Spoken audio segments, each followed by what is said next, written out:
arrintu caadi tahay laba hadalba waxbaan ka odhan lahaa laakiin arrintu maanta caadi ma aha warka Siilaanyo wuxuu yiri dadkaygan dhaxal uga tagaya war waxa ka ay taas ku xun tahay haddaynan inaku rabin fidna aynu dhexdeena ka abuuro iyo xaalad abuur iyo been warwarka aan idhi waxaan idhi ninkaas saa yiri war yaa allahi allayahu ummadda rasuulka ah war ninkaas dadkiisu yiri baan dhaxal uga tagaya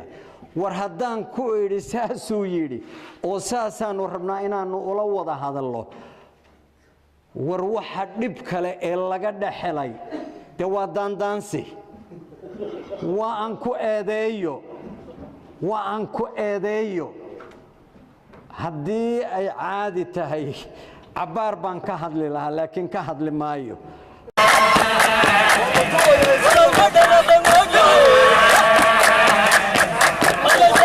Habryartay Khadiijana